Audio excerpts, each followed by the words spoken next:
New कॉलेजमध्ये महात्मा फुले आणि doctor Babasaheb Ambedkar यांचं विद्यार्थ्यासाठीचं कार्य किंवा विद्यार्थ्यासाठी फुले आंबेडकर या विषयावर ज्यांनी माझं व्याख्यान आयोजित केले ते राज्यशास्त्र विभागातील प्राध्यापक जाधव सर, राज्यशास्त्र आणि इतिहास या विभागातील उपस्थित प्राध्यापक आणि विद्यार्थी मित्र हो. विद्यार्थ्यांसाठी फुले आंबेडकर हा विषय अत्यंत जाणीवपूर्वक मी निवडलेला आहे. महात्मा फुले डॉक्टर बाबासाहेब आंबेडकर यांच्याविषयी तुम्हाला आजपर्यंत जी माहिती असेल, त्यांचं सामाजिक काम आणि वंचितांच्या पुनरुत्थानाचं काम, त्यांची वैचारिक भूमिका ही एका बाजूला आहेच, पण दुसरीकडं आपण शिक्षण घेत असताना आपल्यासाठी फुले आंबेडकर काय दृष्टिकोन देतात, कोणत्या प्रेरणा देतात, कोणते विचार देतात आणि त्याच्यातून आपल्याला स्वतःला घडवण्याची, सिद्ध करण्याची आणि आजच्या काळाला सामोरं जाण्याची काही एक जीवनदृष्टी मिळते का, आणि मिळत असेल तर ती कोणत्या प्रकारची आहे ह्याची काही एक मांडणी करण्याचा मी प्रयत्न करेन. महात्मा फुले आणि डॉक्टर आंबेडकर यांचं संपूर्ण जीवन हे शिक्षणासाठी केलेल्या एका अत्यंत कडव्या संघर्षाचं प्रतीक होतं. फुले आंबेडकर हे ज्या समूह वर्गातनं येतात, म्हणजे महात्मा फुल्यांच्या भाषेत सांगायचं झालं तर शूद्रातिशूद्र या वर्गाला शिक्षणाच्या अभावीच दारिद्र्य, मागासलेपण आणि सगळ्या प्रकारची गुलामगिरी प्राप्त झालेली होती. कोणत्याही व्यक्तीला किंवा मानव समूहाला आपली गुलामगिरी आणि शोषण थांबवायचं असेल तर फक्त शिक्षण हा एकमेव मार्ग आहे, अशी फुले आंबेडकरांची धारणा होती. या दोघांनी आयुष्यभर शिक्षणासाठीचा संघर्ष केला. शिक्षणासाठी आपल्या समूहाला जागृत करणं, शिक्षणाचं भान देणं यासाठी आपलं आयुष्य त्यांनी खर्ची घातलं. प्रारंभी आपण फुल्यांचा शिक्षणविषयक दृष्टिकोन काय होता हे पाहूया. महात्मा फुल्यांच्या एकूण जीवन कार्याचं आपल्याला दोन पद्धतीनं विश्लेषण करता येतं. एक, व्यक्तिगत आयुष्यात त्यांनी शिक्षणासंदर्भात कोणती भूमिका घेतली, आणि दुसरं, सार्वजनिक जीवनात त्यांची शिक्षणासाठीची भूमिका काय होते, आणि यातून विद्यार्थ्यांसाठी फुले काय म्हणून पुढे येतात हा महत्त्वाचा मुद्दा आहे. खुद्द महात्मा फुले शिक्षण घेत असताना त्यांच्या वडिलांनी शिक्षणाला विरोध केला होता, परंतु स्वतःला शिक्षण घेण्याची एक प्रबळ आच त्यांच्या ठायी होतीच. पण त्या पुढं जाऊन त्यांनी स्वतःच्या पत्नीला आणि त्यांची एक आत्या होती सगुणाबाई क्षीरसागर त्यांचं नाव, या आपल्या आत्याला सुद्धा वृद्धपणी त्यांनी शिक्षण देण्याचा प्रयत्न केला. ह्याचा परिणाम असा झाला की काही लोकांनी फुल्यांच्या वडिलांना असं चिथावलं की शिक्षण घेणं हे काही माळ्याचं काम नसतं, आणि तरी तुमचा मुलगा शिक्षण घेतोय, सून शिक्षण घेते, हे काही बरं नाही, यामुळं तुमच्या घराचा अधपात होईल वगैरे वगैरे. वडिलांनी फुल्यांना परोपरीनं समजावून सांगितलं की आपला वडिलापार्जित धंदा कर, ह्या शिक्षणाच्या वाटेला वगैरे काही जाऊ नकोस. पण ज्योतिरावांनी ऐकलं नाही. परिणामी वडिलांनी असं सांगितलं की माझं जर तू ऐकणार नशील तर तू ह्या घरात राहू शकत नाहीस. ज्योतिरावांनी इथं जो निर्णय घेतला आहे तो आपल्यासाठी खूप प्रेरणादायी आहे. आपल्या वडिलांचा शिक्षणासाठी असलेला कडवा विरोध पाहून ज्योतिराव, सावित्रीबाई हे घराच्या बाहेर पडलेले आहेत आणि स्वतंत्र राहून त्यांनी शिक्षण घेण्याचा प्रयत्न केलेला आहे. ज्योतिराव स्वतः तर शिकलेच, पण आपल्या पत्नीला सावित्रीबाईंना शिकवलं आणि सगुणाबाई क्षीरसागर यांना शिकवलं. सावित्रीबाई या भारताच्या ज्ञात सामाजिक इतिहासातल्या पहिल्या स्त्री शिक्षिका आणि मुख्याध्यापिका आहेत, हे लक्षात घ्या. आपण आपल्या देशाची संस्कृती खूप थोर वगैरे काहीही म्हणत असलो तरी आपल्या देशाचा संस्कृतीचा इतिहासाचे ज्ञात काळापासूनची जी काही अस्सल कागदपत्रे आहेत त्या आपल्या 2-2.5 हजार वर्षाच्या इतिहासात स्त्रिया शिक्षिका असल्याचं किंवा मुख्याध्यापिका असल्याचं एकही पुरावा उपलब्ध होत नाहीत. सावित्रीबाई ह्या एकदेशीय म्हणजे भारतातल्या पहिल्या स्त्री शिक्षिका होत्या आणि त्यांना ते शिक्षिका बनवण्यात ज्योतिरावांचं खूप मोठं योगदान होतं. त्यासाठी घराच्या बाहेर पडणं, वडिलांचा किंवा कुटुंबियांचा निकराचा विरोध सोसणं, पण स्वतःच्या शिक्षणाच्या जी आच आहे त्यापासून तसूभरही न ढळणं हे ज्योतिरावांचं वैशिष्ट्य जाणवतं. आपल्याला शिक्षणाला सगळ्या प्रकारची संधी आपले कुटुंबीय उपलब्ध करून देतात. तुम्ही शिका, तुम्हाला जे पाहिजे ते आम्ही पुरवतो, अशी एक आणि एकच आस इच्छा आपले कुटुंबीय बाळगतात. तू कॉलेजला का जातोयस, जात असशील तर घरात थांबायचं नाही, असं आजच्या काळात एकही पालक आढळत नाही. उलट मुलानं चांगलं शिकावं त्यासाठी मी वाटेल ते करेन अशी आस आपले पालक बाळगतात. आपण विद्यार्थी म्हणून ज्योतिरावांच्या चरित्रातून काय घेऊ शकतो? म्हणजे ज्योतिराव शिक्षणासाठी घराबाहेर पडले. आज आपल्याला तुम्ही शिका, तुमच्यासाठी आम्ही कुठल्याही खस्ता खाऊन पायाचा दगड व्हायला तयार आहे. आमच्या वाट्याला जे जे दारिद्र्य, भोग, दुःख, यातना, वेदना आल्या त्या आमच्या मुलींच्या, लेकरांच्या वाट्याला येऊ नयेत. त्यांनी शिक्षणातनं आपलं आयुष्य उजळून टाकावं अशी आपल्या आईवडिलांची, कुटुंबियांची धारणा असते. बरोबर? मग आपण शिक्षण घेणं हे किती महत्त्वाची आपली जबाबदारी पडते हे तुम्ही लक्षात घ्या. पुढे एक दुसरा भाग सुरू होतो. ज्योतिरावांनी स्वतः शिक्षण घेतल्यानंतर केवळ स्वतःच्या करिअरचा विचार केला नाही. त्यांनी स्वतः शिक्षण घेतलं, आपल्या पत्नीला शिकवलं आणि त्या काळात जे शिक्षणापासून वंचित होते, ज्यांना कुठल्याही प्रकारे शिक्षण दिलं जात नव्हतं, अशा समूहांसाठी शाळा सुरू केल्या. म्हणजे 1848 ते 1854-55 पर्यंत त्यांनी महारमांगासाठी, शूद्रातिशूद्रासाठी पुणे आणि परिसरात अनेक शाळा सुरू केलेल्या आहेत. आधी रात्रीची शाळा सुरू केलेली होती. त्या शाळेमध्ये शिक्षण काय दिलं जात होतं? साक्षरता होतं, गणिताचं ज्ञान वगैरे होतं, पण मुख्यतः आपण ज्या समाजात राहतो ह्या समाजाची रचना कशी आहे, ह्या समाजामध्ये तुमचं स्थान काय आहे. तुम्ही गरीब असाल, मागासलेले असाल तर तुम्ही का गरीब आहे, का मागासलेला आहे ह्याचा अर्थ लावायला शिका. चिकित्सा करण्याचा विचार ज्योतिराव आपल्या विद्यार्थ्यांना देत होते. आपल्यापैकी अनेकांना असं वाटतं की आपण गरीब असणं, आपलं दारिद्र्य असणं हे एक तर आपल्या कुटुंबाची जी आर्थिक परिस्थिती आहे त्याच्यावर अवलंबून आहे, किंवा अनेकदा आपली परंपरा अशी सांगते की मागच्या जन्मीचं, नशिबाचं, कर्माचं हे सगळं भोग आहेत. ज्योतिराव सावित्रीबाईंनी हे स्पष्टपणे सगळं हे पारंपरिक थेअरी नाकारली आणि त्यांनी असं शिक्षणविषयक आशय विद्यार्थ्यांना दिला की आपलं आज जे काही अस्तित्वात असणं आहे ह्याला कुठल्याही प्रकारचं प्राक्तन कारणीभूत नाही. प्राक्तन म्हणजे पूर्वापार चालत आलेल्या गोष्टी कुठल्याही प्रकारच्या कारणीभूत नाही. तुम्ही ज्या समाजात जन्माला आलेला आहात त्या समाजाची रचना कशी आहे पहा.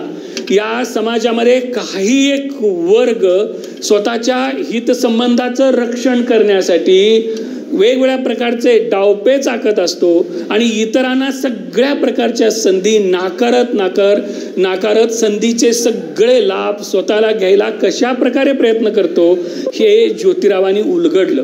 त्यासाठी इथली भारतीय समाज रचना, वर्णव्यवस्था, जाती व्यवस्था, ईश्वर कल्पना, आपले सगळे धर्मग्रंथ, शास्त्र, पुराण, मनुस्मृती हे वगैरे ज्या धर्मग्रंथांना आणि संस्कृतींना आपण पवित्र आणि पूज्य वगैरे मानतो किंवा तसं मानावंच अशा प्रकारची आपली मानसिकता निर्माण केलेली असते, या सगळ्याची अतिशय परखड चिकित्सा ज्योतिरावांनी केली.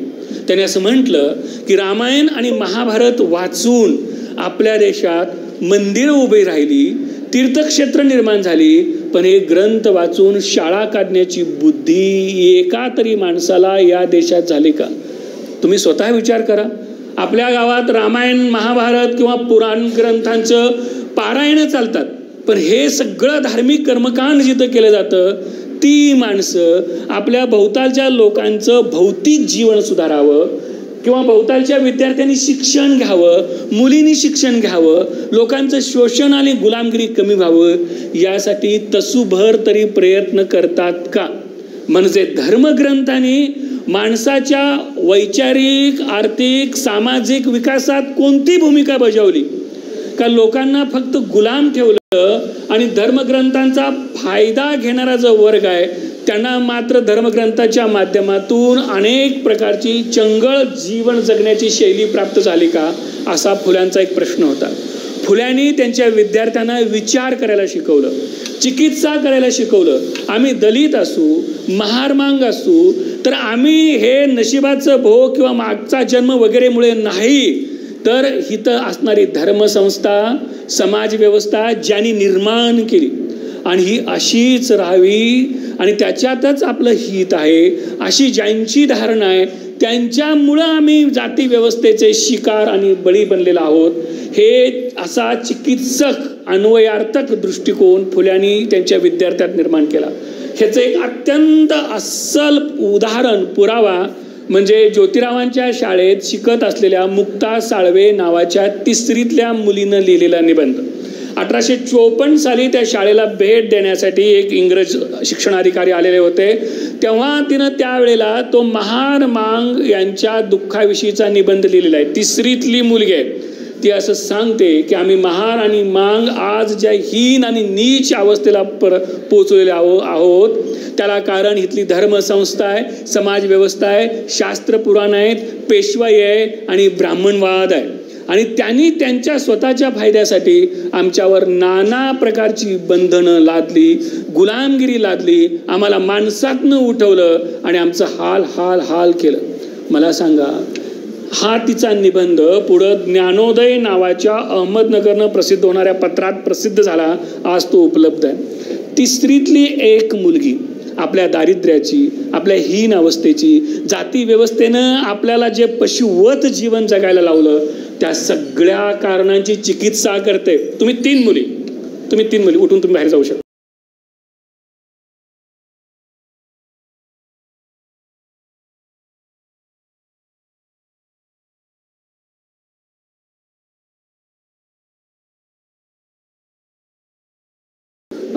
एक निबंध लिहिते आणि तिच्यातून तिच्या सगळ्या भोवतालच्या परिस्थितीचा, जाती व्यवस्थेचा अर्थ लावते, चिकित्सा करते.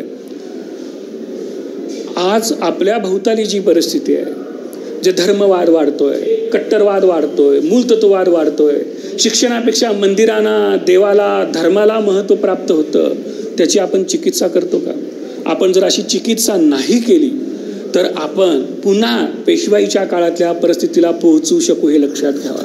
मित्रहो, आपल्या हातात असणारा मोबाईल आणि त्याच्यावरला स्टेटस बदलणं किंवा काहीतरी फॉरवर्ड करणं ह्याच्यातून आपलं कुठलंही भवितव्य सुरक्षित असणार नाही, चांगलं होणार नाही. उलट विद्यार्थ्यांनी विचार करू नये म्हणून ह्याच्यावर वेगवेगळ्या प्रकारच्या गोष्टी रोज समाज माध्यमावर येतात. आपल्याला एक प्रकारची नशाच आणली जाते. विद्यार्थी आणि कॉलेजेस हे खरं तर चिकित्सा करायची केंद्र आहेत, ठिकाणं आहेत. हिथं चिकित्सा झाली तर समाजाला एक दृष्टी, दिशा येऊ शकेल. पण दुर्दैवानं आपल्या शिक्षण क्षेत्रात चिकित्सा पूर्णतः संपलेल्या आहे. विद्यार्थ्यांनाच कुठल्या बौद्धिक कार्यक्रमात रस नाही, चिकित्सेमध्ये रस नाही, तरुणांना रस नाही. कुठल्या तरी एखाद्या कट्टरवादी संघटनांचं, मूलतत्ववादी संघटनांचं आपण अनुयायी होतो, कुठले तरी झेंडे, कुठल्या तरी टोपे आपण घालतो आणि कुणासाठी रस्त्यावर उतरतो ह्याचा साधा विचार सुद्धा करत नाहीत. ज्योतिराव असा दृष्टिकोन विद्यार्थ्यांना देत होते. ज्योतिरावांच्या मते शिक्षणाचा आशय महत्त्वाचा आहे. शिक्षण घेत असताना तुम्ही चिकित्सा करता का? तुम्ही परिस्थितीचा अर्थ कसा लावता हे त्या शिक्षण व्यवस्थेतून त्यांना अभिप्रेत होतं. पुढच्या काळामध्ये त्यांनी ज्या ज्या गोष्टी केल्या त्याच्यातून सुद्धा आपल्या प्रत्येकाला काही ना काही एक संदेश येतो. म्हणजे त्यांनी छत्रपती शिवाजी महाराजांचा जो पोवाडा लिहिला त्याच्यातून त्यांनी शिवाजी महाराजांच्याकडं पाहण्याचा एक नवा दृष्टिकोन दिला. ते शिवाजी महाराजांना कुळवाडी भूषण या रूपात पाहतात. एक शेतकरी, कष्टकऱ्यांचा कल्याणकारी रयतेचा राजा म्हणून शिवाजी महाराजांचा अर्थ ते लावतात. आपल्या भारताचा सामाजिक सांस्कृतिक इतिहासाचा अर्थ ज्योतिराव वेगळ्याच पद्धतीने लावतात. ब्राह्मणांचे कसब, गुलामगिरी, शेतकऱ्यांचा असूड आणि सार्वजनिक सत्यधर्म त्यांचे हे ग्रंथ या दृष्टीनं फार महत्त्वाचे आहेत. गुलामगिरी हा त्यांचा 1873 साली लिहिलेला ग्रंथ तर अत्यंत महत्त्वाचा आहे. हे लक्षात घ्या, आपल्या देशातली जाती व्यवस्था ही थेट थेट गुलामगिरीचं प्रतीक होती. म्हणजे जन्मतःच तुम्ही एखाद्या विशिष्ट जाती समूहात जन्माला आला म्हणून तुम्हाला सगळ्या प्रकारचे अधिकार काढून घ्यायचे, गावाच्या बाहेर राहायचं. आज सुद्धा हे सुरू झालेलं आहे. म्हणजे दलित समाजातल्या एखाद्या मुलानं लग्न झाल्यानंतर वरातीच्या वेळेला घोड्यावर बसलं तर त्याला घोड्यावर खाली खेचून त्याला बेदम मारहाण केली जाते. किंवा कुणी काय खाल्लं ह्याची तपासणी न करता सुद्धा एखाद्या विशिष्ट समूहाला लक्ष्य करतून दगडानं ठेचून मारलं जातं. त्याची चित्र सोशल मीडियावर व्हायरल केली जातात आणि ती बघत असताना आपल्या संवेदनाच्या किंवा माणूसपणाच्या एकूण जगण्याला एक ओरखाडा सुद्धा उमटत नाही, लक्षात घ्या. हळूहळू जातीविषयीच्या आपल्या सगळ्या संवेदना बोथट करत जायच्या, ह्युमन राईट्स मानवाधिकारविषयी आपले संवेदना बोथट करत राहायच्या आणि एक कट्टर द्वेष, एकमेकाविषयीची असहिष्णुता भावना, जातीय पराकोटीचा विद्वेष पसरवत जायचं. आणि एकदा आपली मानसिकता आणि डोकी अशी तयार झाली की पुन्हा एखाद्या विशिष्ट धार्मिक समूहाला आज टार्गेट केलं जातं, पुन्हा ते जातीत आणायचं, श्रेष्ठ कनिष्ठ भाव बनवायचं आणि बरोबर मनुस्मृती प्रणित जाती व्यवस्था पुन्हा बळकट करायची. हे सगळं येत्या काळात होऊ घातलेलं आहे आणि त्याचं जोरदारपणे पायाभरणी सध्या सुरू आहे. आपल्याला त्याचा अर्थ लावता आला पाहिजे. जाती व्यवस्था ही थेट गुलामगिरी होती. इथं माणसांची या देशात खरेदी विक्री होत होती. जसा जनावरांचा बाजार भरतो, भाजीपाल्याचा बाजार भरतो, तशी माणसांचा, स्त्रियांचा, पुरुषांचा, मुलांचा बाजार भरायचा. पेशवाईच्या काळात हे बाजार भरत होते, हे लक्षात घ्या. ब्रिटिशांनी ही गुलामांच्या खरेदी विक्रीवर बंदी आणली किंवा गुलामांना विकत घेतलं जायचं. अगदी पेशवाईच्या काळामध्ये पुण्यातल्या अनेक सरदारांच्याकडे दास, दासी, गुलाम, लेकवळे असायचे. 4-4, 5-5 स्त्रिया, पुरुष असायचे. त्यांना विकतच घेतलेलं असायचं. विकत घेतलेल्याला आपण वस्तू म्हणतो. त्या वस्तूला कुठल्याही भावना नसतात, विचार नसतात, त्याला मन मत नसतं. त्या वस्तूचं आपल्याला जे वाटेल ते करायचा अधिकार असतं. मग विकत घेतलेल्या स्त्रियांच्या बाबतीत एक वस्तू गुलाम म्हणून काय काय केलं जात असेल, पुरुषांच्या बाबतीत काय काय केलं जात असेल. अनेकदा त्यांच्या मुलामुलींची ताटातूट केली जायची. त्यांचं काय होत असेल लक्षात घ्या. मूल प्रश्न असा आहे की हे गुलाम ज्यांना केलं जात होतं ती माणसं कोण असतील? ते ब्राह्मण असतील, मारवाडी असतील, जैन असतील की महार, मांग, चांबार, ढोर, शूद्र, अतिक्षुद्र असतील, हे लक्षात घ्या. आपण स्वतः जरी कथित वरच्या जातीतलं ह्यातलं कोण असेल तरी एक पहिला माणूस म्हणून आपण विचार करावा. त्या ठिकाणी माझी खरेदी विक्री केली असती तर माझ्या आईला उभा केलंय विकायला, बाबाला उभा केलंय, मला स्वतः केलंय, बहिणीला उभा केलंय आणि वेगवेगळी माणसं त्यांना विकत घेऊन गेले. आपले धर्मग्रंथ या गुलामी शब्दात चकार शब्दाने बोलत नाहीत, लक्षात घ्या. आपल्या देशातले कुठलीही माणसं ह्याच्याविषयी काय बोललेले नाहीत. ज्योतिराव फुले हे या देशातल्या तळातनं वर्गातनं आलेले पहिले असे आधुनिक विचारवंत आहेत की ज्यांनी गुलामगिरीला पूर्ण विरोध केला. या भारतातल्या गुलामगिरीचं रूप दाखवणारा गुलामगिरी नावाचा ग्रंथ त्यांनी लिहिलेला आहे.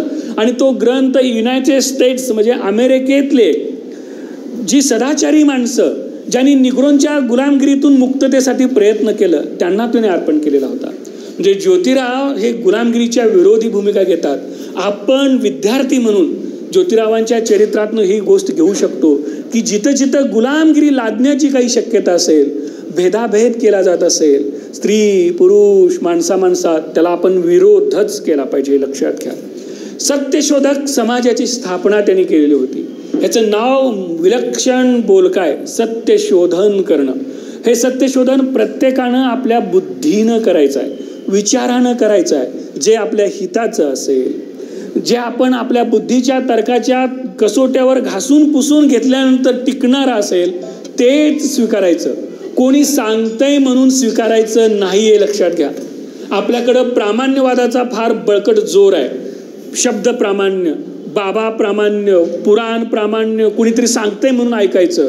ज्योतिराव त्याला विरोध करतात. प्रत्येक गोष्ट तर्काच्या कसोटीवर घासून पुसून घ्या असं सांगतात. ही सत्यशोधनाचा आशय विद्यार्थी म्हणून आपल्याला अतिशय आवश्यक आहे, लक्षात घ्या. प्राध्यापक शिकवत असताना सुद्धा त्यांनी शिकवलेलं सगळंच मान हलवत किंवा लक्ष न देता आपण ऐकायचं नाही.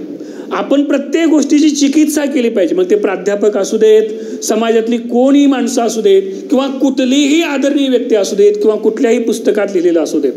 मला तर हल्ली खरं सांगतो तुम्हाला, आपल्या देशाच्या इतिहासावर, समाज संस्कृतीवर लिहिलेल्या प्रत्येक पुस्तकातल्या कंटेंटवर संशय वाटायला लागलेला आहे. ह्यात कोणाचे हितसंबंध दडलेले आहेत? हे खरंच असं असू शकेल का? ह्याच्याविषयी सतत गंभीर शंका निर्माण होते. आणि म्हणून मग इतरांनी लिहिलेल्या संदर्भ ग्रंथापेक्षा ना मूळ पुस्तक काय आहे त्याचा शोध घ्यावा असं वाटतो. मूळ कुणी काय लिहिलेलं आहे आणि ते तो सगळा काळ, ती परिस्थिती मुळातनं समजून घ्यावीशी वाटते. इतकं सगळं आपल्या देशाच्या सामाजिक, राजकीय, सांस्कृतिक इतिहासात सगळे घोटाळे करून ठेवलेले आहेत. ज्योतिरावांनी त्यांचा अर्थ कसा लावायचा ह्याची एक दृष्टी आपल्याला दिलेली होती. म्हणजे ब्राह्मणांचे कसं गुलामगिरी, सार्वजनिक सत्यधर्म या ग्रंथामध्ये हे सगळं जाणवतं की हा देश म्हणजे आर्य आणि अनार्य यांच्या संघर्षाचा, झगड्याचा इतिहास आहे असं ते म्हणतात. हा देश शेतकऱ्यांचा आहे, कष्टकऱ्यांचा आहे, बळीराजाचा आहे आणि ह्याचं नाव बळीस्थान आहे. बळीराजाचा देश म्हणून बळीस्थान आहे.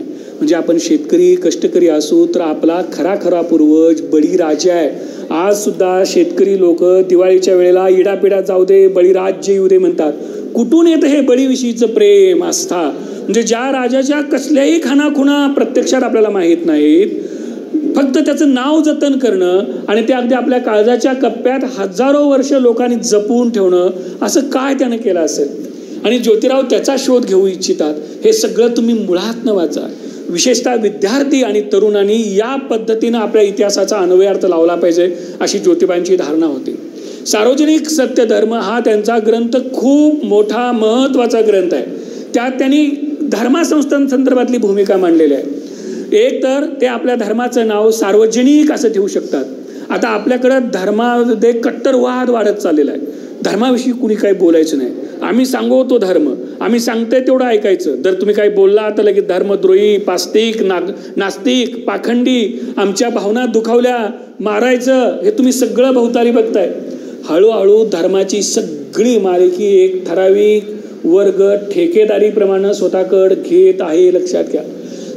आपण सगळेच जर हिंदू असू तर प्रत्येकाला हिंदू धर्माची चिकित्सा करायचा, त्या संदर्भात प्रश्न उपस्थित करायचा, स्वतःची स्वतंत्र मतं मांडायचा अधिकार असला पाहिजे. आणि हे सगळं करत असताना त्याच्या प्रतिष्ठेला आणि त्याच्या अभिव्यक्ती स्वातंत्र्याला थोडासुद्धा धक्का लागता कामा नये. परंतु आपल्यापेक्षा जर कोणी विरोधी मत मांडलं तर त्या मत मांडणाऱ्याला सरळ पाकिस्तानचा किंवा त्याला देशद्रोही म्हणायचं. ही मांडणी आपल्याकडं फार जोरदार आणि टोकदारपणे येते, हे लक्षात घ्या. म्हणजे चिकित्सा करणं, स्वतंत्र विचार मांडणं हा सगळा अवकाश संपून चाललेला आहे. ज्योतिराव काय म्हणतात इथं? त्यांचं म्हणणं असं आहे की एकाच घरामध्ये 4-5 माणसं असतील तर त्याच्यातलं प्रत्येक जण वेगवेगळ्या धर्माचा स्वीकार करू शकतो. एक जण बौद्ध धर्मी असेल, एक जण इस्लाम धर्मी असेल, एक जण ख्रिश्चन धर्मी असू शकेल आणि एक जण सार्वजनिक सत्यधर्मी असू शकेल. तो प्रत्येक जण आपापल्या धर्माचं विचार अभ्यासून त्याचा अंगीकार करत एकमेकाशी गुण्यागोविंदानं राहू शकेल असा धर्माविषयीचा त्यांचा विचार होता. त्यांचा स्वतःच्या सार्वजनिक सत्यधर्म विचार सुद्धा चिकित्सेसाठी सगळ्यांना खुला होता. त्याचं नाव सार्वजनिक आहे. म्हणजे सार्वजनिक म्हणजे सर्वांचा, सर्वासाठी, सगळ्याकडून निर्माण केलेला. त्याच्यामध्ये कुणालाही भर घालायची संधी होती. असं ज्योतिरावांचे सगळे विचार हे आपल्याला एक नवा दृष्टिकोन देतात. पुन्हा एकदा मी सांगतो की चिकित्सा करणं, मग वर्णव्यवस्था, धर्मव्यवस्था, जातीव्यवस्था, भोवताली जे चाललं असेल त्या प्रत्येकाची तर्कशुद्ध चिकित्सा करायचं फुलेंचं प्रतिपादन होतं. आणि हे विद्यार्थीच करू शकतात. लक्षात घ्या. त्यांनी माणसाच्या सगळ्या अनर्थाचं मूळ म्हणून अविद्येला जबाबदार धरलेला आहे. ज्योतिरावांचं ते प्रसिद्ध कोटेशन तुम्हाला माहीत आहे, विद्येविना मती गेली, मतीविना नीती, नीतीविना गती. आणि शेवटी ते म्हणतात की इतके सगळे अनर्थ एका अविद्येनं केले. शेतकरी, कष्टकरी, स्त्री, शूद्र, अतिशूद्र हे सगळे गुलामगिरीत का गेली? त्यांचं अमानुष शोषण काय झालं? तर त्यांना शिक्षण नाकारलं गेलं. आणि त्यांना शिक्षण दिलं पाहिजे, शिक्षण सक्तीचं दिलं पाहिजे, मोफत दिलं पाहिजे. अगदी मुलांच्या घराजवळ शाळा असल्या पाहिजेत, तिथं बोर्डिंग स्कूल काढली पाहिजेत, त्यांच्या वेळेनुसार त्यांना शिक्षण दिलं पाहिजे असा ज्योतिरावांनी आग्रह धरलेला होता. आणि शिक्षण दिल्यानंतर तो शिक्षणाचा आशय, अभ्यासक्रमाचा कंटेंट काय असावा या संदर्भात ते फार दक्ष होते. आपण शिक्षण घेतो मित्र हो, आपण परीक्षा देतो, अभ्यासक्रमातलं फक्त पेपरमध्ये जेवढं शक्य तेवढं उतरून काढतो, आपण टक्के किंवा टक्केवारी मिळवतो. पण गुणवत्ता, चिकित्सक दृष्टिकोन, स्वतंत्र विचार, आत्मविश्वास आणि आपल्या बौद्धिक ज्ञानातून स्वतःचा, कुटुंबाचा आणि समाजाचा एक विकास करू शकेल असं काही नवनिर्माण करण्याची क्षमता आपल्यात येते का? हा कळीचा प्रश्न आहे. ज्योतिरावांना शिक्षणामध्ये हे अभिप्रेत होतं. मगाशी मी सांगितल्याप्रमाणे त्यांच्याच वर्गात शिकणारी तिसरीची जर विद्यार्थिनी आपल्या सबंध देशाच्या वर्ण जाती धर्म संस्कृतीचा जर उभा आडवा छेद तर्कशुद्ध बुद्धिवादाने घेत असेल तर त्यांना कोणत्या प्रकारचे विद्यार्थी अभिप्रेत होते हे आपल्या लक्षात येऊ शकतं. त्यांनी कुठल्याही प्रकारच्या मध्यस्थांचं उच्चाटन करण्याचा विचार मांडला. पुरोहितशाही, भक्त आणि धर्म, भक्त आणि देव यांच्यामधली पुरोहितशाही, नोकरशाही, दलालशाही किंवा आडत्यावरणी दलाल असतात पहा ते, ह्या सगळ्यांच्या उच्चाटनाचा विचार मांडला.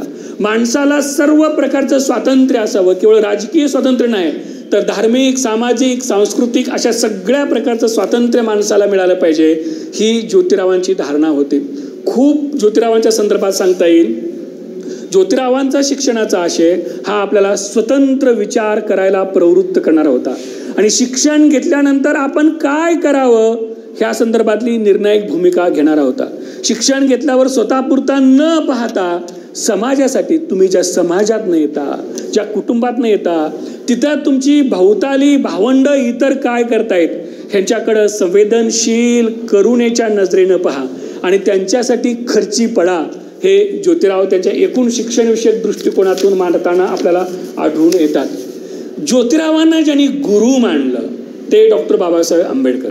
बाबासाहेबांचं सगळं जीवन त्यांनी आयुष्यभर उभ्या केलेल्या दलित मुक्ती लढ्याच्या अनेक चळवळी, लढे आणि मानवाधिकाराच्या प्राप्तीसाठी जगभरातल्या कुठल्याही मानवी समूहाला प्रेरणा मिळू शकेल असा मांडलेला विचारव्यूह, भारतीय संविधानाची निर्मिती, हे सगळं कशामुळे घडू शकलं? एक माणूस जो महार समाजात जन्माला आला, ज्याला शिक्षण घेताना अक्षरशः शाळेच्या बाहेर बसवलं जात होतं किंवा इतरांना शिवून घेणं हा गुन्हा म्हणून ज्याला मारहाण केली जात होती, ज्याला साधं कपडे नसायचे, 10 बाय 10च्या खोलीत राहायचे, 12 ते 14 माणसं राहायची, 10 बाय 10ची एक छोटीशी खोली, 10 ते 12, 12 ते 14 माणसं एका खोलीत राहत आहेत. परत तिथं दुसरं एक बकरबे असायचं, आणखी काही बऱ्याच गोष्टी असायच्या, लाईट नसायची, कंदील किंवा चिमणी असायची, अंगात सारे चांगले कपडे सुद्धा नसायचे. अशा एक मुलगा एवढं स्वतःचं आयुष्य कशामुळे बदलू शकला सांगा बरं? सबंध बाबासाहेबांच्या आयुष्याचं सार सांगायचं झालं एका शब्दात किंवा 3 अक्षरात तर त्याचं उत्तर येतं शिक्षण. आपल्याला कितीही प्रतिकूलता असली, कितीही अडचणी असल्या तरी मुलं आणि मुली आपण सगळेजण आपलं सबंध आयुष्य बदलू शकतो, बदलता येतं, ह्याचा जिथं जागता आदर्श आपल्याला बाबासाहेबांच्या चरित्रातून दिसतो. तुमच्यापैकी कुणाला किंवा अनेकांना असं वाटत असेल की मी ज्या घरात जन्माला आलेला आहे किंवा आमची कौटुंबिक परिस्थिती कशी आहे ती आम्हाला माहीत आहे, आम्ही फारसं नाही काही करू शकणार हो, फार झालं पदवी मिळू आणि पुढं काय होईल ते बघू, अशा वेळेला कधी निराश वाटलं, कधी आत्मविश्वास खच्ची वाटला किंवा कधी असं भविष्य अंधकारमय वाटतं, त्या वेळेला आपण बाबासाहेबांना आठवं. आपल्यापेक्षा बाबासाहेबांना प्रचंड दारिद्र्य होतं. आपल्याला आज शाळेच्या बाहेर बसवलं जात नाही, कपडे नसतात असं आपल्याला कधीच होत नाही. त्यांच्यापेक्षा खूप काही आपल्या वाट्याला आलेलं आहे आणि म्हणून त्यांच्यातून प्रेरणा घेऊन आपण आपल्या शिक्षणाची वाट चालावी असं मला वाटतं. अगदी सयाजीराव गायकवाडांच्या शिष्यवृत्तीच्या जोरावर ते तिथं परदेशात गेलेले होते आणि कोलंबिया विद्यापीठ तिथे त्यांनी आपलं सगळं शिक्षण पूर्ण केलं. बाबासाहेबांचा शैक्षणिक प्रवास हा एक स्वतंत्र व्याख्यानाचा विषय आहे. आता मी तिकडं जात नाही, पण बाबासाहेबांनी विद्यार्थ्यांसाठी काय काय म्हटलेलं आहे हे मात्र मी तुम्हाला आवर्जून सांगू इच्छितो. 10 सप्टेंबर 1932 रोजी मुंबईतल्या एका सभेमध्ये बाबासाहेबांनी एक भाषण केलं. तिथं ते जेव्हा भाषणासाठी गेले तेव्हा त्यांचा सत्कार तिथं आयोजित केलेला होता. बाबासाहेब ज्या संस्थेमध्ये भाषण करायला गेलेले होते त्या संस्थेची आर्थिक परिस्थिती बेताची होती. भाषणाच्या निमित्तानं आयोजकांनी बाबासाहेबांचा एक सत्कार केला, त्यांना पुष्पहार वगैरे अर्पण केलं. तेव्हा बाबासाहेब असं म्हणाले की माझ्या गौरवाकरता तुम्ही या पुरस्कारासाठी जी रक्कम खर्ची घातलेली आहे ती तुम्ही अधिक उपयुक्त कामाकडे वळवायला पाहिजे होती. म्हणजे माझा सत्कार करण्यासाठी तुम्ही जे पुष्पहार आणला ती अधिक चांगल्या कामासाठी तुम्ही ती रक्कम खर्च करायला पाहिजे होतं.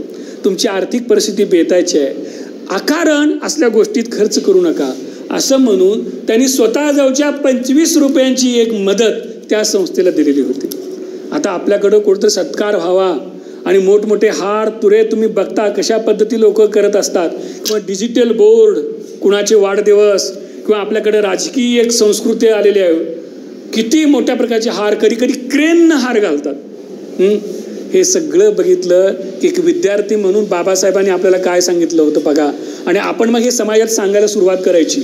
आकारण हारतुरे पुष्पहार यासाठी खर्च करू नका. त्यांनी पुढं असं म्हटलं की विद्यार्थ्यांसाठी निकडीची गोष्ट कुठली असेल, त्यातल्या त्यात मागासलेल्या समूहातल्या विद्यार्थ्यांसाठी तर शिक्षण ही गोष्ट आहे.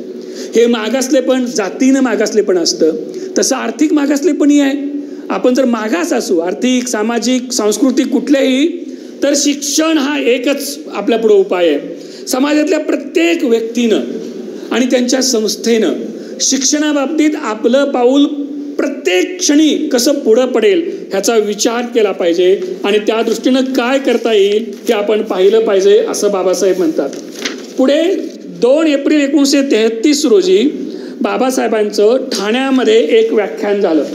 तिथे एक दलित विद्यार्थी आश्रम होता आणि त्या आश्रमामध्ये त्यांचं एक व्याख्यान झालं. तिथं व्याख्यानामध्ये बाबासाहेबांनी असं सांगितलेलं आहे की तुम्ही ज्या संस्थेमध्ये शिकत आहात तिथे तुम्हाला अनेक प्रकारच्या सोयी सवलती मिळतात, चांगली इमारत असते, तुम्हाला सगळ्या सोयी सवलती उपलब्ध करून दिलेल्या आहेत, आणि त्याचा उपयोग करून चांगली प्रगती करा, चांगलं यश संपादन करा. नाहीतर एवढ्या सगळ्या सोयी सुविधा असतानाही तुम्ही नापास होत असाल, पाठीमागं पडत असाल, तर तुम्ही नालायक आहात, आणि ही संस्थासुद्धा विद्यार्थ्यांना शिकवण्यामध्ये नालायक आहे अशी एक शिक्का संस्थेवर बसेल असं ते म्हणतात. आणि आपण आपली लायकी वाढवण्यासाठी विद्यार्थी दशेत इतर कुठल्याही चळवळीत पडू नका, विशेषतः राजकीय चळवळीत पडू नका, किंवा कुठल्याही संघटनामध्ये भाग घेऊ नका. फक्त विद्यार्थी म्हणून शिक्षणाकडे लक्ष केंद्रित करा असं ते मानतात. तिसरा मुद्दा असं म्हणतात की तुम्ही स्वावलंबी व्हा, स्वतःच्या शिक्षणाचा खर्च तरी तुम्ही स्वतःपुरता करायला शिका. मित्र हो, तुम्हाला हे सांगितलं पाहिजे की युरोपमध्ये किंवा अमेरिकेमध्ये जे विद्यापीठी शिक्षण दिलं जातं तिथं सगळे विद्यार्थी त्यांचं उच्च शिक्षण हे स्वतःच्या कष्टानं किंवा शिष्यवृत्तीनं पूर्ण करतात. तिथं मोठ्या सुट्या असतात आणि उच्च शिक्षण घेणाऱ्या विद्यार्थ्यांना वेगवेगळ्या ठिकाणी काम दिलं जातात, आणि त्या कामाचे पैसे घेऊन विद्यार्थ्यांनी त्यांचं शिक्षण पूर्ण तिकडं विद्यार्थी करत असताना आढळून येतात. खुद्द बाबासाहेब सुद्धा कोलंबिया विद्यापीठात शिक्षण घेण्यासाठी गेल्यावर काही दिवस एका हॉटेलमध्ये काम करत होते. हे लक्षात घ्या. परदेशामध्ये उच्च शिक्षण हे विद्यार्थ्यांनी स्वतः काम करूनच शिकायचं असतं, काम करूनच पैसे मिळवायचे असतात, शिकायचं असतात. ही तिथं अनेक वर्षापासून अधिकृत तिथली पद्धत आहे, लक्षात घ्या. आपल्याकडं मात्र मुलांनी शाळेत जावं आणि अगदी त्याचं लग्न होईपर्यंत पोसावं त्याच्या आईवडिलांनी, ही एक वहिवाटच पडलेली आहे आणि हे अत्यंत घातक आहे. त्यामुळे आपले विद्यार्थी सगळे असे परोपजीवी, कुठल्याही क्षमता, आत्मविश्वास, कौशल्य, नवं काही करण्याची उमेद हे सगळं हरवलेली आपली मुलं आढळतात. म्हणजे 15-20 वर्ष शिक्षण घेतल्यानंतर खरं तर एक आत्मविश्वास, दृष्टी यायला पाहिजे की या शिक्षण आणि ज्ञानाचा उपयोग करून मी माझ्या आवडीच्या क्षेत्रात खंबीरपणे उभा राहील असा आत्मविश्वास यायला पाहिजे. परंतु दुर्दैवानं आपल्याकडं सगळ्या प्रकारच्या पदव्या मिळाल्यानंतर पुन्हा असं वाटतं की आता पुढं काय करू. PhD मिळाल्यानंतर सुद्धा वाटतं की आता मी पुढं काय करू. एक असुरक्षितता आणि अस्वस्थता आजच्या भारतीय तरुणांना ग्रासून टाकते, हे लक्षात घ्या. या पार्श्वभूमीवर बाबासाहेबांनी जे सांगितलेलं आहे की स्वावलंबी आपण झालं पाहिजे ते अत्यंत महत्त्वाचं आहे. आणखी मगाशी मी सांगितलं तो त्यांचा मुद्दा खूप महत्त्वाचा होता की तुम्ही ज्या संस्थेत शिकता त्या संस्थेनं तुमच्या शिक्षणासाठी एवढ्या सगळ्या भौतिक सुविधा उपलब्ध केलेल्या आहेत. आपण न्यू कॉलेजमध्ये शिकतो. आपल्या शहरातलं किंबहुना महाराष्ट्रात एक अत्यंत सुंदर देखणं असं हे कॉलेज आहे. इथं काही नाही असं बहुतेक काय नसेलच. हे सगळ्या प्रकारच्या सुविधा आहे. तुमचं ग्रंथालय तर अक्षरशः कुणालाही हेवा वाटावा अशा प्रकारचं ग्रंथालय आहे. या सगळ्या सोयी सुविधांचा आपण किती वापर करतो, किती उपयोग करतो हे महत्त्वाचं आहे. कोलंबिया विद्यापीठात बाबासाहेब शिकत असताना किंवा पुढं लंडनमध्ये ते शिक्षण घेत असताना तिथल्या विद्यापीठाच्या ग्रंथालयात प्रवेश करणारा पहिला विद्यार्थी ते असायचे. सकाळी पहिल्यांदा म्हणजे तिथले कर्मचारी येऊन ग्रंथालय उघडायच्या अगोदर दारात ते उभे राहिलेले असायचे. दार उघडल्यानंतर प्रवेश आत ते करायचे. तिथल्या ग्रंथालयामध्ये अशी पद्धत असते की ज्यांना जी पुस्तकं पाहिजे त्यांनी त्या रॅकमधनं घेऊन यायची आणि आपल्या टेबलावर ठेवायची आणि दिवसभर त्या पुस्तकांचा त्या विद्यार्थ्यांनी वापर करायचा. समजा दुसऱ्याला जर ती पुस्तकं पाहिजे असेल तर त्याला ती पुस्तकं घेता येत नसायची. ज्याने ती पुस्तकं घेतली ती दिवसभर त्याच्या अभ्यासासाठी झाली. त्यामुळे बाबासाहेब आत गेले की त्यांच्या अभ्यासाच्या विषयाची म्हणजे समाजशास्त्र, अर्थशास्त्र, राज्यशास्त्र, मानववंशशास्त्र, तत्त्वज्ञान अशा अनेक विषयाची एक ढीकभर पुस्तकं टेबलावर घेऊन यायचे आणि दिवसभर अभ्यास करायचे. इतर युरोपियन किंवा अमेरिकन विद्यार्थ्यांना ती पुस्तकं पाहिजे असली तरी ते बाबासाहेबांच्या टेबलावर ती पुस्तकं बघायची आणि चरफडत परत जायची. संध्याकाळी ते ग्रंथालय बंद करायच्या वेळेला सगळ्यात शेवटी तिथून उठणारे बाबासाहेब हे एकमेव विद्यार्थी होते. लक्षात घ्या. असाच प्रचंड अभ्यास त्यांनी केलेला आहे. अगदी रात्रीच्या वेळेला सुद्धा त्यांना इथं विद्यार्थी म्हणजे अगदी इकडे मुंबईला शिकत असताना वडिलांच्याकडे पहाटे 2 किंवा 3 वाजता उठायचे आणि अभ्यास करायची सवय होती. पहाटे उठून ते अभ्यास करायचे. 2 म्हणतोय मी, पहाटे 2, 5 वगैरे म्हणत नाही मी. 2 वाजता उठून ते अभ्यास करत असायचे आणि तिथं तर पुन्हा रात्रभर अभ्यास करायचे आणि पहाटे मग 5ला उठायचे. त्यांचा जो एक तर स्कॉलरशिपवर ते शिक्षण घेत होते. शिक्षणात पुस्तकं खरेदी करायला खूप त्यांचे पैसे जायचे. त्यामुळे कुठेतरी एक चहा घेणं, पुन्हा दुपारच्या वेळेला ब्रेड किंवा पाव खाणं, संध्याकाळी काहीतरी थोडं खाणं आणि 2-3 दिवसातनं एकदा पोटभर जेवण करणं ही बाबासाहेबांची तिथली पद्धत होती. हे सगळं पुराव्यानिशी उपलब्ध आहे. चांगदेव खैरमुडे यांनी बाबासाहेबांचं चरित्र जवळपास 12 खंडातनं लिहिलेलं आहे. त्यातल्या पहिल्या खंडामध्येच त्यांचा शिक्षणविषयक प्रवास सगळं आलेला आहे. मी इथे ते पुस्तकसुद्धा आणलेलं आहे. इतक्या प्रतिकूलतेशी संघर्ष करत ते शिकलेले होते आणि म्हणून ते म्हणतात की तुम्ही स्वावलंबी बना. बाबासाहेबांनी सगळं त्यांचं उच्च शिक्षण हे स्कॉलरशिपवर पूर्ण केलेलं आहे. सयाजीराव गायकवाडांनी दिलेली स्कॉलरशिप आणि त्याच्यातून त्यांनी त्यांचं सगळं शिक्षण पूर्ण केलेलं आपल्याला आढळून येतं. त्यांनी पुढं असं सांगितलेलं आहे की विद्यार्थ्यांना शिक्षण घेतल्यानंतर तुम्ही नोकरी मिळायसाठी प्रयत्न करा. अनेक जण म्हणते नोकरीचा का उपयोग आहे. नोकरीनं एक तुम्हाला आर्थिक स्वावलंबन येईल, आर्थिकदृष्ट्या तुम्ही स्वावलंबन होईल म्हणून नोकरी मिळवण्याचा त्या बाबतीत तुम्ही प्रयत्न करा. शिक्षण घेतलेली जी मुलं आहेत, माणसं आहेत, तरुण आहेत, त्यांचा एक दोष या देशातला बाबासाहेबांनी खूप प्रकर्षानं अनेक वेळेला मांडलेला आहे. त्यांचं असं म्हणणं आहे शिक्षण घेतलेली माणसं स्वार्थी बनतात. नोकरी लागली की ती फक्त स्वतःपुरतं पाहतात. मी, माझी बायको, माझी मुलं, संपलं. आई वडिलाकडं सुद्धा ते बघत नाही. ज्या समाजातनं आपण आलो, ज्याने आपल्याला शिक्षणासाठी मदत केली त्यांच्याकडं सुद्धा ते बघत नाही. म्हणून ते असं म्हणतात की शिक्षण पुरं झालं की माणूस स्वार्थी बनतो. शिकलेला माणूस फक्त स्वतःचं हित पाहतो, समाजाचं हित पाहत नाही. आपल्या बायका पोरांचं आणि स्वतःचंच हित पाहतो, दुसऱ्याचं तो पाहत नाही. आपलं कर्तव्य कोणतं, आपली भावना, अशी भावनाच आपल्यात जागृत होत नाही. हा आपल्या शिक्षणातला एक दोष असं ते म्हणतात. आणखी एक बाब त्यांनी सांगितलेलं आहे की शिकलेल्या मनुष्यास पदवी मिळाली आणि नोकरी लागली की त्याला असं वाटतं की आता आपला शिक्षणाशी संबंध संपला, ज्ञानार्जनाशी संबंध संपला. असं करता कामा नये असं ते म्हणतात.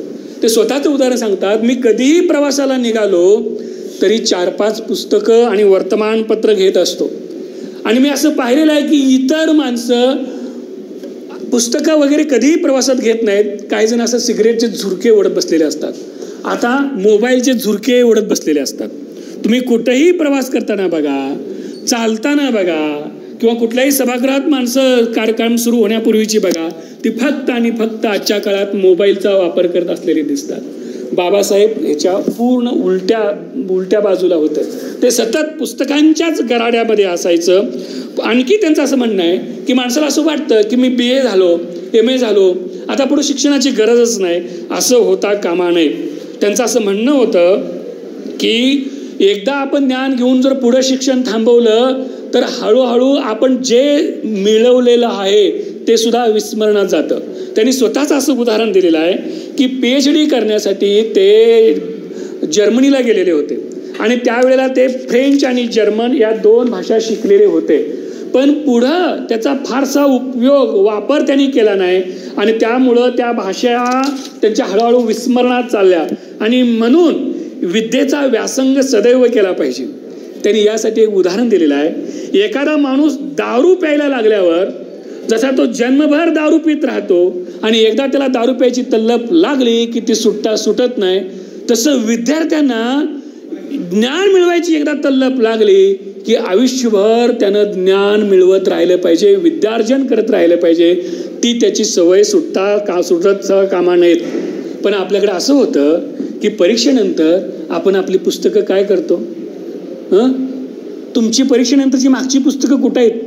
आता सध्या शिक्षण घेणाऱ्या विद्यार्थ्यांच्याकडे एक तर पुस्तकच नसतात, संदर्भ पुस्तकं असली तर ती ग्रंथालयातली असतात, आपण ग्रंथालयात परत करतो, आपण गाईड विकत घेतो, पुढे ती रद्दीला घालतो.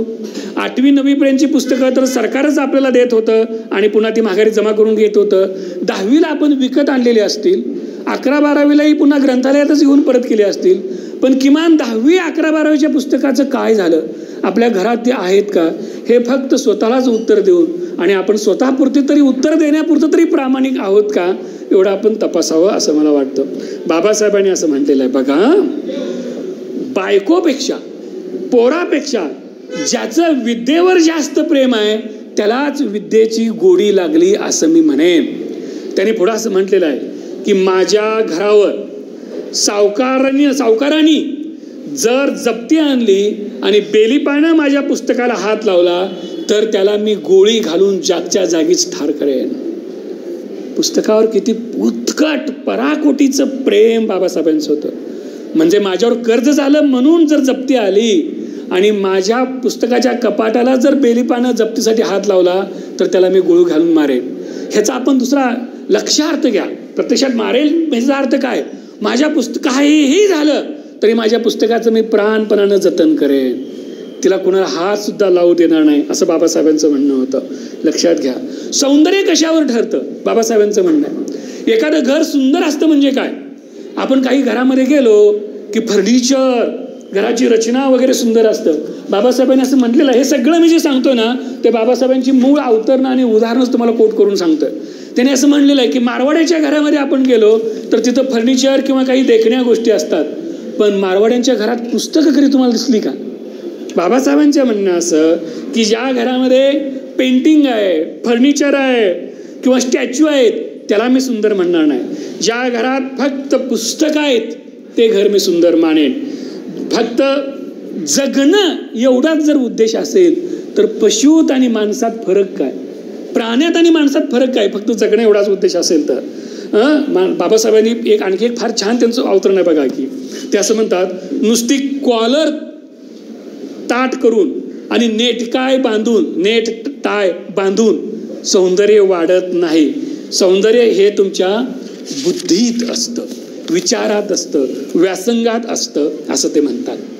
पुढं 2 जानेवारी 1945 रोजी ऑल इंडिया शेड्यूल्ड कास्ट फेडरेशनच्या वतीनं कलकत्त्यात दलित विद्यार्थी संघापुढे बाबासाहेबांचं एक भाषण आयोजित करण्यात आलेलं होतं. ते भाषण खूप महत्त्वाचं आहे. ते असं म्हणतात की अलीकडच्या काळात विद्यार्थी शिक्षणापेक्षा राजकारणात जास्त दंग झालेले दिसतात. हे आज सुद्धा लागू आहे. काही संघटना, काही पक्ष ह्यांनी मोर्चे काढले की त्यात कोण सहभागी असते बघा तुम्ही? तरुण 18 ते 25-30 वर्षाची मुलं त्याच्यात सहभागी असतात.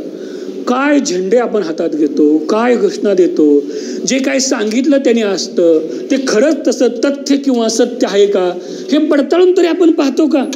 अरे विद्यार्थ्यांनी चिकित्सा नाही करायची, विद्यार्थ्यांनी सत्याचा शोध नाही घ्यायचा, तथ्य पडताळायची नाही तर कुणी करायचं? हे सत्य शोधणं हे फक्त आणि फक्त प्राध्यापक, शिक्षक आणि विद्यार्थ्यांचंच काम आहे. तुम्हाला सांगतो, कॉलेजमधनं जर सत्य शोधलं जात नसेल, विद्यार्थी चिकित्सा करत नसतील, प्राध्यापक चिकित्सा करत नसतील किंवा चिकित्सा करायला शिकवत नसतील तर त्या समाजात कोण चिकित्सा करणार? बरोबर आहे की नाही सांगा बरं? म्हणून बाबासाहेबांचं असं म्हणणं होतं की शिक्षणाशिवाय आणि शिक्षणातून चिकित्सा करण्याशिवाय विद्यार्थ्यांनी दुसऱ्या कुठल्याही गोष्टीत रस घेऊ नये. 1945 साली त्याने सांगितलं होतं की अलीकडे विद्यार्थी शिक्षणापेक्षा जास्त शिक्षणापेक्षा राजकारणात जास्त दंग झालेले दिसतात आणि त्यामुळंच शैक्षणिक ऱ्हास होत आहे. राजकारण हाच विद्यार्थी चळवळींचा हेतू झालेला आहे. हे जरा तुम्ही बी नीट तपासून बघा. तुमच्यापैकी काही जण काही विद्यार्थी संघटनांचे सभासद असतील. मी काही विद्यार्थी संघटनाची नावं सांगत नाही. तुम्हाला वाटेल की ही विद्यार्थी संघटना आहे. नाही, ती कुठल्या तरी एखाद्या राजकीय पक्षाचीच विद्यार्थी शाखा असते. कुठल्या तरी एखाद्या कट्टरवादी विचाराच्या संघटनांचीच ती विद्यार्थी शाखा असते, हे लक्षात घ्या. आणि विद्यार्थ्यांना त्यांचे ज्या मूळ आयडिओलॉजीकडे आहे ते तिकडे त्यांना घेऊन जायचं असतं. आणि त्यांचा कार्यकर्ता आणि एक शिक्का मारणारा ग्राहक त्यांना तो बनवायचा. शिक्का म्हणजे कुठं? मतपत्रिकेवर बटन दाबणारा मतदार त्यांना बनवायचं असतं, हे लक्षात घ्या. आपला कुणीतरी वापर करणं आणि निर्बुद्धपणे आपण सुद्धा कुणीतरी भिंतीवर पोत्यारासारखं वापरलेलं पोत्यारा होणं, कापड होणं, आपण दुसऱ्याचं, ह्याच्या इतकं आपला दुसरा कुठला ऱ्हास नाही. तुम्हाला सांगतो, पडतंय का नाही तुम्हाला सांगा बरं. आपण कोणतरी आपल्याला वापरतंय आणि आपल्याला वापरलेलंच कळत नाही. म्हणजे आपण गुलाम झालोय. कुणीतरी आपल्याला पूर्ण यूज अँड थ्रो करतंय आणि आपल्याला मात्र कळत नाही. आपण मात्र लगेच पुढे झेंडा घेऊन की जय की जय की जय. त्या की जयनं तुझ्या भाकरीचं काय होणार आहे? तुझ्या नोकरीचं काय होणार आहे का? शिक्षणाचं काय होणार आहे का? तुम्ही ज्या घरात राहताय त्या घराचा आणि आई वडिलांचा आर्थिक विकास होणार आहे का? बोला. पैशाशिवाय काही चालत नाही, हे पहिलं लक्षात ठेवा. मार्क्स इथं अर्थकारणावर बोलत होता. आपला आर्थिक विकास पहिला झाला पाहिजे. म्हणून बाबासाहेब म्हणतात नोकऱ्या करा, शासन करती जमात बना, सरकारमध्ये हात शिरा, नोकऱ्या ताब्यात घ्या. बरेच जण देशभक्तीच्या नावावर तुम्हाला भुलवतील आणि ते गंडवत असतात. त्यांची मुलं मात्र तिकडं पद्धतशीर सगळीकडे शिकत असतात आणि आपण इथं 10-12 दिवस सार्वजनिक गणपती उत्सव, आरत्या, पावती पुस्तकं, ढोल ताशा गर्जना आणि नाचत असतो. काही वर्ग 1.5 दिवसात गणपती घालवतो आणि आपण 12 दिवस गणपतीत आणि पुढचं 15 दिवस गणपतीत काय काय केलं ह्याच्या सुरस आणि चमत्कारी कथा सगळ्या चाललेल्या असतात. आपण ह्याचा विचार करा, लक्षात घ्या. राजकारणापासून अलिप्त राहा असं विद्यार्थी सांगतात. त्यांचं विद्यार्थ्यांना सांगणं होतं की विद्यार्थी जीवनाशी निगडीत जे प्रश्न आहेत त्याच्यावर तुम्ही अधिक चर्चा करा. शिक्षण घेऊन माऱ्याच्या जागा काबीज करा असं ते म्हणतात. 8 डिसेंबर 1945ला 9 डिसेंबर 1945ला मनमाडला बाबासाहेबांचं एक भाषण झालं आणि त्या भाषणामध्ये ते असं म्हणतात की शिक्षण घेऊन काय करायचं? माऱ्याच्या म्हणजे मोक्याच्या जागा काबीज करा, त्याच्याशिवाय आपला विकास होणार नाही असं बाबासाहेब म्हणतात. विद्यार्थी दशेमध्ये झटून तुम्ही अभ्यास करा असंही त्यांचं सांगणं आहे. प्राध्यापकासंदर्भात बाबासाहेबांनी काय सांगितलं सांगू?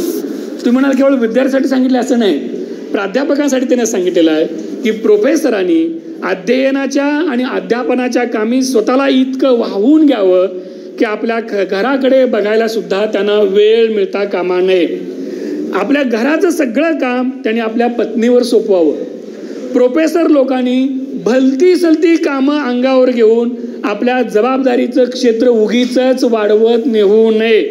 अध्ययन, अध्यापन आणि संशोधन या 3 गोष्टी खेरीज प्रोफेसरांनी दुसरं कोणतंही काम करता कामा नये असं बाबासाहेबांचं म्हणणं होतं.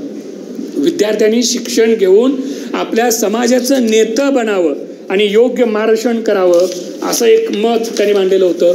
वक्तृत्व कौशल्य विद्यार्थी दशेत आत्मसात करा असं ते म्हणतात. त्यांनी स्वतःचं उदाहरण दिलेलं आहे की मी चांगला वक्ता नव्हतो असं ते म्हणतात. त्यांना स्वतःला नीट बोलता येत नव्हतं. हे खूप लाजाळू बाबासाहेब होते.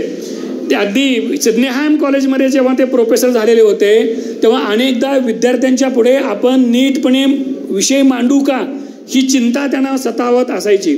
विद्यार्थी आपली टिंगल करतील आणि म्हणून नोकरी सोडून द्यावी असा सुद्धा त्यांना विचार आलेला होता. पण शेवटी त्यांनी ती भीती टाकून दिली. भाषेवर प्रभुत्व मिळवलं. वक्तृत्व, वादविवाद ह्याच्या जोरावर तुम्ही मोठा प्रभाव पाडू शकता. म्हणून वक्तृत्व कौशल्य विकसित करा असं ते म्हणतात बाबासाहेब. पुन्हा जेव्हा केव्हा कुठं बोलायचं असेल तेव्हा पूर्ण तयारीनिशी बोला, अभ्यास करा आणि पूर्ण तयारीनिशी बोला असं त्यांचं म्हणणं होतं. वक्तृत्व ही गोष्ट दीर्घ परिश्रमानं करायची असते, सतत अभ्यास करायची असते. वक्तृत्वामुळं आपला प्रभाव इतरांच्यावर पडत असतो. म्हणून वक्तृत्व कौशल्य पराकाष्ठेचा प्रयत्न करून संपादित करा असं ते म्हणतात. आणखी विद्यार्थ्यांना त्यांनी काही एक महत्त्वाच्या गोष्टी सांगितल्या, थोडक्यात सांगतो. पहिलं म्हणजे तुम्ही स्वच्छ राहिलं पाहिजे, चांगली कपडे घातली पाहिजेत असं त्यांचं म्हणणं आहे. आता तुम्ही सगळेजण स्वच्छ असताय, काय प्रश्नच नाही. सर्वाधिक महत्त्व आपण त्यालाच देतो. सगळं मधून चढून काटाकाटक देतो. कपडे मात्र आपण चांगली घातली पाहिजेत असं त्यांनी म्हटलेलं आहे. कारण ते म्हणतात 1 नूर आदमी आणि 10 नूर कपडा असं म्हटलं जातात. प्रथम दर्शनी तुमचा पोशाख पाहूनच तुमच्याविषयी काही एक मत बनत असतं. बाबासाहेबांनी असं सुद्धा सांगितलेलं आहे की मी माझा खूप पैसा कपड्यावर उडवतो असं ते म्हणतात. माझं पॅन्ट शर्ट आणि किती कॉलर आहेत घरी ह्याची मला सुद्धा गंती नाही असं ते म्हणतात. 1 डझन काही डझन भरतील इतकी कपडे माझ्याकडे आहेत असं ते म्हणतात. तिसरा मुद्दा त्यांनी मांडलेला आहे ते म्हणजे विद्यार्थ्यांच्यात स्वाभिमान असला पाहिजे. असं म्हणू नये दुसऱ्याकडे जाऊन कुणाकडे जाऊन की पाटील मी तुमच्या जोड्यातलाच आहे, जोड्यातलाच तुमच्या पायतानाजवळ बसायचं, मी तुमचाच आहे, 4 हाना पण तुमचाच म्हणा. असं कुणावर जाऊन केविलवाने पाने दुसऱ्याची कृपा संपादन करून लाचारीनं जगणं सोडा असं त्यांचं म्हणणं आहे. स्वावलंबनानं जगा, स्वाभिमानानं जगा असं ते म्हणतात. आणि पुढं ते म्हणतात की तुम्ही भरपूर वाचन केलं पाहिजे. रोज 1 किंवा अर्ध पुस्तक तुम्ही वाचलं पाहिजे. आपण रोज 4 ओळी वाचत नाही, 1 ओळ वाचत नाही. वाचलं तर फक्त व्हॉट्सअपवरला आपण वाचतो. अभ्यासक्रमाची तरी पुस्तकं वाचतो का? संदर्भ ग्रंथ तर सोडाच, फक्त गाईड. त्याचं बी परीक्षेच्या आधी बारक्यात झेरॉक्स काढायचं, ते कुठं लपवायचं. त्या लपवण्याबद्दल आपल्याला अगदी ऑलिम्पिकमधलं गोल्ड मेडल सुद्धा मिळू शकेल. कॉपी हा जर प्रकार एक खेळ म्हणून ऑलिम्पिकमध्ये समाविष्ट केला तर सगळी पदकं भारतीयांना मिळतील. ते इतकं बारकं असतं की ते वाचतंय कसं असा प्रश्न पडावा. आणि अशा पद्धतीनं आपण 80, 90, 92 कोविडच्या काळामध्ये तर पैकीच्या पैकी फुकट पास, पण त्याच्यातलं पुन्हा 4 ओळी आपल्याला सांगता येत नाहीत. आणि त्याच्यामुळं कितीही मार्क टक्के मिळवले तरी एक हातातला कागद ह्याच्या पुढं आपल्या मार्कशीटला कुठलीही किंमत असत नाही.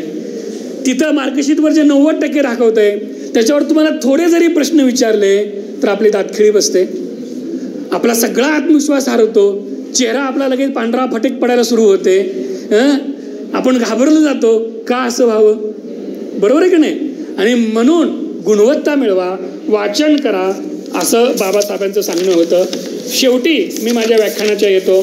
त्यांनी विद्यार्थ्यांना असं सांगितलेलं आहे की तुम्ही ज्या विद्यापीठामध्ये शिकता त्या विद्यापीठाच्या कारभाराबाबतीत सुद्धा तुम्ही जागरूक राहत जावा. आजचं विद्यार्थी ज्या विद्यापीठामध्ये शिक्षण घेतात त्या विद्यापीठाच्या संदर्भात कुठलीही माहिती विद्यार्थ्यांना असत नाही. मुंबईच्या एलिफिन्स्टन कॉलेजमध्ये 15 डिसेंबर 1952 त्यांनी भाषण केलेलं आहे. आणि ते असं म्हणतात की विद्यार्थ्यांनी काय शिकावं हे विद्यापीठ ठरवत असलं तरी आपल्या बौद्धिक विकासाला आपण जे शिकतो ते खरोखरच पोषक आहे का, आपल्याला हे खरोखरच आवश्यक आहे का, आणि हे शिक्षण घेऊन आपलं भलं होणार आहे का याचा विद्यार्थ्यांनी विचार केला पाहिजे. ज्या ठिकाणी आपलं भावी जीवनाची उभारणी होत असते ती कशी घडत आहे आणि विद्यापीठं कशी काम करत आहे ह्याच्यावर विद्यार्थ्यांनी लक्ष ठेवलं पाहिजे. विद्यापीठाच्या प्रत्येक हालचालीवर विद्यार्थ्यांचं लक्ष असलं पाहिजे असं बाबासाहेब सांगतात. आणि पुढं शेवटी त्यांनी त्यांचे जे 3 गुरु आहेत ते सांगितलेले आहेत. ते खूप महत्त्वाचे आहेत. बुद्ध, कबीर आणि महात्मा फुले हे बाबासाहेबांनी आपले 3 गुरु सांगितले आणि त्याच्यापासून आपल्याला सगळ्या प्रकारची प्रेरणा मिळाली असं त्यांनी सांगितलेलं आहे. शील, स्वाभिमान, विद्या यांच्यामुळं मी शिकलो असं ते म्हणतात. आणि शेवटी विद्यार्थ्यांना त्यांनी असं सांगितलेलं आहे की विद्या, प्रज्ञा, करुणा, शील आणि मैत्री या 5 तत्वानुसार तुम्ही तुमचं आचरण करत जावा असं त्यांनी सांगितलेलं आहे. मित्रहो, बाबासाहेबांच्या संदर्भात त्यांचं जे लेखन आहे, त्यांची जी भाषणं आहेत ती महाराष्ट्र शासनानं प्रकाशित केलेली आहेत. बाबासाहेब आंबेडकर यांची भाषणे आणि लेखन खंड 18, 19, 20 आणि त्या प्रत्येक खंडाचे परत 3 भाग शासनानं प्रकाशित केलेले आहेत. आपल्या कोल्हापुरातल्या ताराबाई पार्कामध्ये शासकीय मुद्रणालय आहे, तिथं शासकीय पुस्तक भांडार आहे, तिथे तुम्ही कधीतरी जावा आणि बाबासाहेब आंबेडकरांची सगळी भाषणं आणि लेखन आहेत ते आवर्जून वाचा, विकत घ्या. 100 रुपयाला 1 पुस्तक मिळतं. एका पुस्तकात किमान 800 ते 1000 पानं आहेत. 800 ते 1000 पानं आहेत. त्याच्यात जी मराठीत प्रकाशित झालेली पुस्तकं आहेत ती तरी तुम्ही खरोखर घ्या. आणि तुम्हाला मी अगदी प्रामाणिकपणे आणि खरं करू सांगतो की बाबासाहेबांच्याकडं आणि फुल्यांच्याकडं पाहताना हे आपले खरोखरचे महानायक आहेत हे पक्क मनात ठेवा. जात आणि जाती दृष्टीतनं या महापुरुषांच्याकडे पाहणं हे पहिलं काढून टाका. त्यांनी आयुष्यभर केलेलं काम आणि मांडलेले विचार आपण जर वाचले, अनुभवले, तर आजच्या काळाचा आपल्याला अर्थ लावता येईल आणि तुम्ही खरोखर तुमचं भविष्य घडवू शकाल. खरोखर सांगतो तुम्हाला. अभ्यास करणं, वाचन करणं, शिक्षण घेणं, चांगले नोकरी संपादन करणं आणि त्यानंतर आपण सामाजिक जाणीवेनं काम करत राहणं हे त्यांच्या आयुष्याचं सार होतं. बाबासाहेबांच्या लक्षात घ्या त्याच्या विचारांचं. शिक्षण घेऊन स्वतःपुरतं पाहणं नाही. त्यांच्यावर खूप टीका त्यांनी केलेली आहे. बाबासाहेबांनी असं म्हटलेलं आहे की शिकलेल्या लोकांनी मला धोका दिलेला आहे. ही माणसं कृतज्ञ झालेत, ही स्वतःपुरतं पाहत आहेत. उलट ह्यांच्यापेक्षा खेड्यापाड्यातली माणसं चांगली असंही बाबासाहेबांनी म्हटलेलं आहे. म्हणून विद्यार्थी म्हणून मुली तरी लक्षात घ्या, हे खूप महत्त्वाचं आहे. नाहीतर एकदा शिक्षणाचा काळ संपला आणि एकदा लग्न झालं की परत मग भाकरी, नवरा, लेकरं आणि पुन्हा काय महिला मेळावं, भिशा, काय कुंकू लावायचे कार्यक्रम, पुन्हा काहीतरी धार्मिक कार्यक्रम, कुठली तरी व्रत करणं, ह्याच्यात सगळं आपलं आयुष्य संपवून जातं.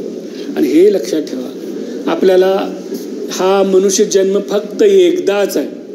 ह्याच्यापूर्वी कुठलाही पूर्वजन्म नव्हता, पुनर्जन्म नसतो. ज्या क्षणी आपला मृत्यू होतो तेव्हा ह्याला बॉडी म्हणतात. तुम्हाला माहित आहे, बॉडी झाली, बॉडी. आता ह्याला आपण जी काही नटवतो थटवतो, ज्या दिवशी आपलं सगळं थांबतं चलनवलन, ह्याचं रूपांतर लगेच बॉडीत होतं आणि काही ठराविक तासानंतर ह्याचं दुर्गंधी यायला सुद्धा सुरुवात होते. पुन्हा जाळून वगैरे टाकतात. पुन्हा कुठलाही पुनर्जन्म असत नाही. एकदाच मिळालेला आपल्याला जन्म आहे, तो चांगला प्रतिष्ठेनं जगायचं, चांगल्या मार्गाने पैसेही कमवायचे, नोकरी करा, मिळालीच पाहिजे, किंवा चांगला व्यवसाय करायचं ज्याच्यात तुमचं टॅलेंट आहे, गुणवत्ता आहे, त्याच्यात खूप पुढं जायचं. बाबासाहेब खरोखर 21 तास अभ्यास करत होते, खरोखर 21 तास करत होते. 3 तास संध्याकाळी, रात्री पहाटे 5 ते 8च्या दरम्यान ते झोपायचे किंवा त्याच्याही कमी वेळात झोपायचे आणि सकाळी उठून पुन्हा ते लायब्ररीत जात होते. लक्षात घ्या, प्रचंड वाचन त्यांनी केलं, अभ्यास केला आणि इथल्या भारतातली सगळी धर्मसंस्था, धर्मग्रंथ, जाती व्यवस्था ह्याची सगळी परखड चिकित्सा केली आहे. बौद्ध धर्माचा एक नवा अर्थ त्यांनी लावलेला होता. लक्षात ठेवा, भारतासारख्या वर्ण जातीग्रस्त समाजात, मनुवादी व्यवस्थेत इथल्या सगळ्या ब्राह्मणवादी धर्मग्रंथांचा चिरफाड करणं, तर्कशुद्ध चिकित्सा करणं आणि सगळ्या प्रस्थापितांच्या समोर आव्हान उभं करत हा एकटा माणूस उभा आहे. कुठल्या बळावर असे सांगा बरं? बुद्धीच्या, ज्ञानाच्या बळावर. ह्यानं इथल्या सगळ्या ह्या 3-4 हजार वर्षाच्या धर्मप्रणित पाखंडापुढे एक मोठं आव्हान उभं केलेलं होतं आणि असं तर्कशुद्ध चॅलेंज दिलं की कुणी बाबासाहेबांना खोडू शकत नव्हतं. आज सुद्धा आपण कुठल्याही गोष्टीसाठी बाबासाहेबांना कोट करायचा प्रयत्न करतो, कारण आपण जो मांडतोय, जे प्रतिपादन करतोय त्याला अधिक वजन प्राप्त व्हावं म्हणून आपण बाबासाहेबांचे संदर्भ देत असतो. हे लक्षात घ्या. हे त्यांना आलं कुठून? केवळ आणि केवळ शिक्षण सांगतो तुम्हाला. तुम्ही म्हणून बाबासाहेब वाचा. आपल्या प्रत्येकाला पुढे जायचं असेल तर बाबासाहेब उपयुक्त पडतात. परीक्षेचा अभ्यास करायचा नाही तर बाबासाहेबांना रेफर करा. त्यांनी त्यांचा MA प्रबंध कसा लिहिला होता, PhDचा प्रबंध कसा लिहिला, कसा अभ्यास करत होते, त्यांच्या परीक्षकाने त्यांची स्तुती केलेली आहे. प्रोफेसर सेलिंगमन हे त्यांचे प्राध्यापक होते आणि त्यांनी असं म्हणलेलं आहे की माझा हा विद्यार्थी हा माझ्या इतका श्रेष्ठ आहे. आणि बाबासाहेब हे केवळ भारतीयच नाही तर अमेरिकेतल्या विद्यार्थ्यापेक्षा सुद्धा श्रेष्ठ आहेत, असं ते कोलंबिया विद्यापीठामध्ये लाला लजपतराय यांना म्हणालेले होते बोलताना बाबासाहेबांच्या विषयी. त्यांच्या युरोपमधल्या एका मित्राला तेव्हा पत्र दिलं लंडनमधल्या, तेव्हा प्रोफेसर सेलिंगमननं अशीच बाबासाहेबांची स्तुती केलेली होती. पाश्चात्य देशातले विद्वान प्राध्यापक हे विद्यार्थी असणाऱ्या बाबासाहेबांचं कौतुक करतायत. हे कुठून आलं? वशिला नाही, बिलकुल नाही. केवळ आणि केवळ प्रचंड अभ्यास आणि स्वतःचं थिंकिंग, स्वतःची चिकित्सा. त्याने जो प्रबंध लिहिलेला होता त्याच्या निष्कर्षासंदर्भात लंडनमधल्या प्रोफेसर किंवा परीक्षकाने असं सांगितलं की तुमचे निष्कर्ष बदला, हे आमच्या साम्राज्यवादी सरकारवर ताशेरे ओलांडणार आहेत. प्रॉब्लेम्स ऑफ रुपी या प्रबंधासंदर्भातल्या परीक्षकांचं मत होतं की तुम्ही तुमचे निष्कर्ष बदला. बाबासाहेबांनी सांगितलं की माझे निष्कर्ष कसे चुकीचे आहेत हे तुम्ही आधी सिद्ध करा. तुम्ही जर सिद्ध करू शकला तर मी बदलायचा विचार करेन. माझे निष्कर्ष कसे चुकीचे आहेत हे तुम्ही, मी जे काही तथ्य मांडलेलं आहे, जे विश्लेषण केलेलं आहे त्याच्या आधारे तुम्ही मांडायचं, सिद्ध करायचा प्रयत्न करा. मी माझे निष्कर्ष बदलणार नाही. मग तुम्ही माझे प्रबंधनला मान्यता नाही दिली तरी चालेल, असा PhDचा एक विद्यार्थी म्हणतोय. भारतात हे शक्य आहे? आज ते प्रबंधाच्या परीक्षकांना कशा प्रकारच्या मेहनतवाऱ्या किंवा कशा प्रकारच्या त्यांना सोयी सवलता देऊन कधी एकदा मौखिक परीक्षा होते आणि डॉक्टर होतोय, ह्यासाठी आपली माणसं काय काय काय घायकुतीला आलेली असतात, हे आपण आपल्या देशात बघतोय. त्यामुळे आपल्या प्रबंध, समजा मी काय PhD केली असेल तर कोण मलाच ती माहीत असतं काय आहे ते, कोणा समाजाला त्याचा काय उपयोग आहे, किंवा माझ्या प्रबंधाचं सामाजिक आउटपुट काय असतं आपल्या देशामध्ये, काही नसतं. बाबासाहेबांनी जे त्या काळात लिहिलं ते आज रेफरन्स म्हणून घेतलं जातं. म्हणून आपण प्रत्येकानं, हिथं असलेला प्रत्येक मुलगा किंवा मुलगी त्याचं सगळं आयुष्य बदलू शकतो. फक्त बाबासाहेबांचं मूळ लेखन वाचा. डॉक्टर बाबासाहेब आंबेडकर यांची भाषणे आणि लेखन आणि बाबासाहेबांची पत्रकारिता वाचा. इतरांनी लिहिलेले बाबासाहेबांचे चरित्र नंतर वाचायचं. मला मी एक सांगतो, कुणाचाही अभ्यास करायचा आपली एक गोष्ट करायची, त्यांचं मूळ साहित्य पहिला वाचायचं, मूळ रेफरन्स आपण वाचायचं. आपण त्यांच्यावर इतरांनी लिहिलेलं वाचायला लागलो की आपली तशीच मतं बनत जातात.